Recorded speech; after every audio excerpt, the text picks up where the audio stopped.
여러 책을 읽다 보면 많은 책들이 있지만 제가 공항에서 이렇게 비행기 타고 온 책 중에 하나가 리차드 라이더라는 분과 데이비 샤크라고 쓴 책 중에 이런 제목이 있습니다.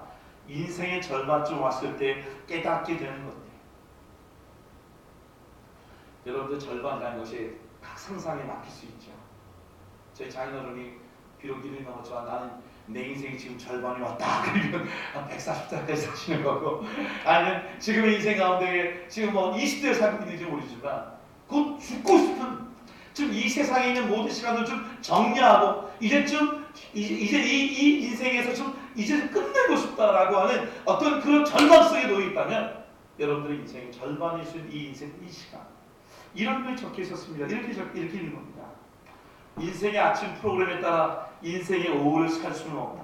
아침에는 위대한 것들이 오후에는 잘 보잘것 없어지고, 아침에 즐겼던 것이 오후에는 거짓이 될 수 있기 때문이다. 이게 무슨 이런 얘기입니다. 한 번 아프리카를 여행하고 있는데 여행하다가 어느 순간 마사이족을 만납니다. 근데 여행 가운데 가방을 아주 이렇게 뭐라 그럴까요? 아프리카 여행을 하니까 짐을 무진장 많이 가져간 겁니다. 이 짐이 아니라 무진장 많은 짐.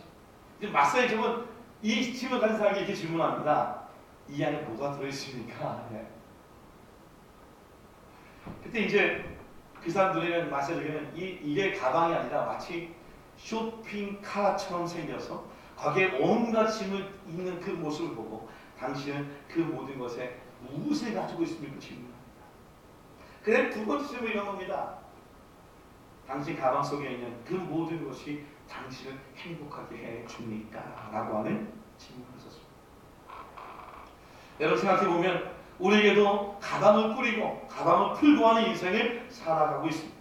우리가 믿어왔던 삶의 방식들이 앞길을 인도하기도 하지만 어쩌면 그것이 오전에 짐을 쌌던 것이어서 더 이상 오후에는 필요 없는 짐을 갖고 우리가 그냥 그 짐을 갖고 끌고 가고 있는 인생일 수도 있습니다.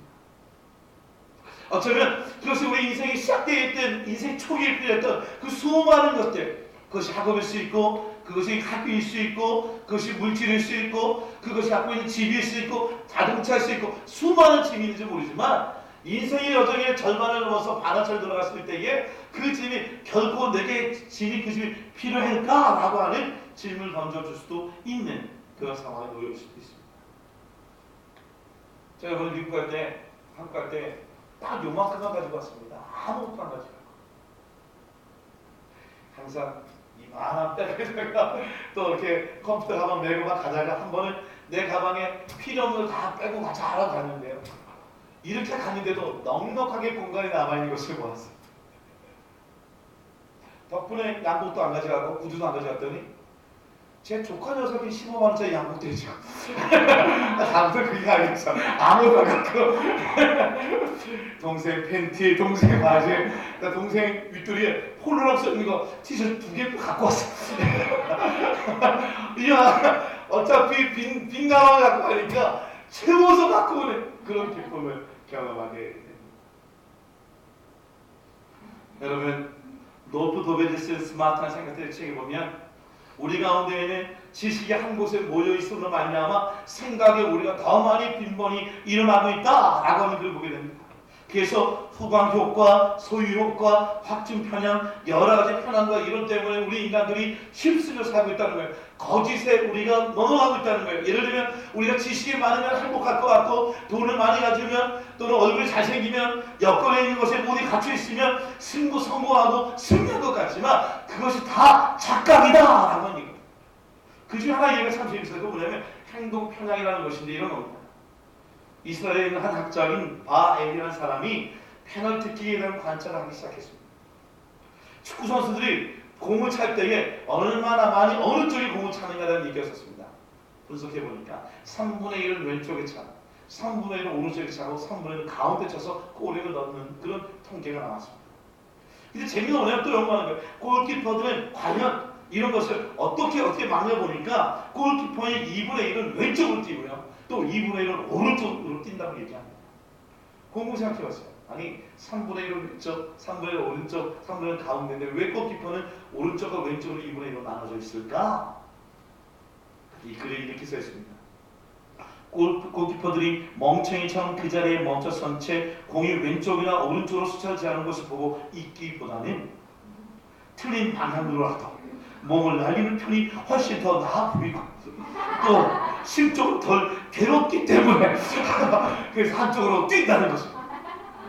이것을 행동 편향, 액션 바이어스라고 하는 잘못된 지식이 우리에게 들어가서 그렇게 한쪽에 움직이게 된다는 것입니다. 생각해 보십시오. 사실 목사인 저에게도 이런 것이 있습니다. 왠지 하나님 앞에 겸손히 앉아서 주의 음성을 들어야 할 때에 내가 뭔가 움직이면 내가 뭔가 신방하고 내가 뭔가 활동을 하고 내가 뭔가 뛰어야지만 하나님이 나와 함께하는 일들을 내가 하고 있구나 라는 착각 속에 불분명 상황에서도 뭔가를 하고 싶은 충동을 느끼고 그러고 나면 더 낫게 변한 것이 아무것도 없더라도 기분은 나아지게 됩니다. 그러나 자기 기분만 빼면 실제 상황은 종종 더 나빠지는 경우를 우리는 경험하게 됩니다. 여러분, 우리는 아무것도 하지 않고 기다리는 고통을 참지 못하고 있습니다. 인생 가운데 우리가 우리의 인생을 살아가겠다고 결정하기 때문에 하나님의 인도하심을 따라 하나님의 지식으로 하나님의 계획으로 하나님의 낯짓발로 순종하며 나가는 일들을 못하기 때문에 우리는 그 무지함, 그 무식함, 나이 갖고 있는 지식으로 이 세상을 살아가고 판단하기 때문에 수많은 헛되고 헛된 인생을 살아가고 있다는 것이죠. 오늘 성경에 헛된 인생을 살지 않기 위한 길을 세 가지를 얘기합니다. 첫째는 1절과 2절에 있는 말씀입니다. 같이 한번 읽어볼까요? 1절에서 읽겠습니다. 시작. 너는 내 떡을 우리에 던져라. 열하나 그의 도로 찾으리라. 7에게나 8에 나누어 줄지어다. 무슨 제한이 있다는지 내가 알지 못하니. 저를 쫓아봅시다. 떡을 물 위에 던져라. 여러분, 여기 떡이 뭘까요?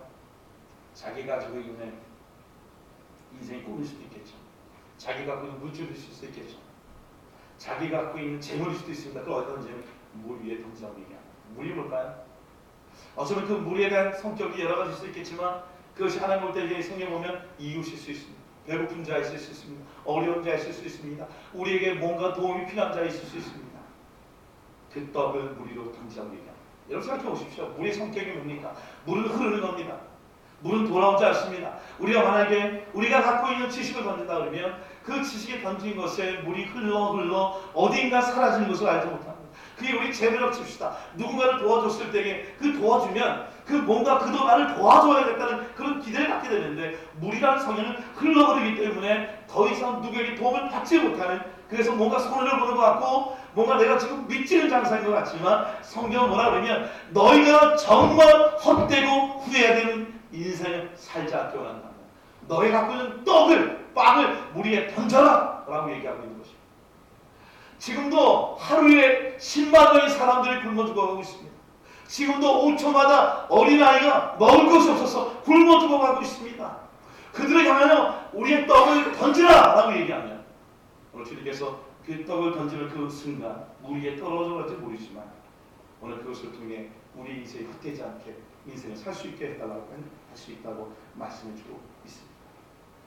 필리아시 책을 보면 Church Wide Mother 왜 교회가 우리 이렇게 괴롭게 하냐는 책을 보면 이런 얘기가 나옵니다. 예수님도 사람에게 의존하고 싶으셨다. 하나님의 다 굶은 자들 섬길 수 있고 배고픈 자 섬길 수 있고 연약한 다 섬길 수 있지만 하나님도 오늘 우리가 우리 사람들의 손과 발을 통해 죽어가는 영혼들을 배고픈 영혼들을 먹여 살리라고 하는 의존하고 싶어하는 마음이 있다라고 오늘 가르쳐 주고 있다는 것이죠. 여러분, 저는 오늘 어저께 와이프가 오다가 와이프가 차에서 공항에 나와서 저를 픽업해 갔는데 정말 너무 기분이 좋았습니다.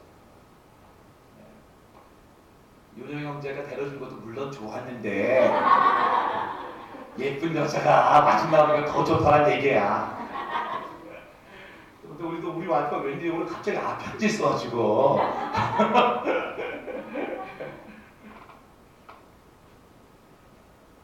여보 좋은 소식 있다가 한성민 형제가 영주권을 받았다.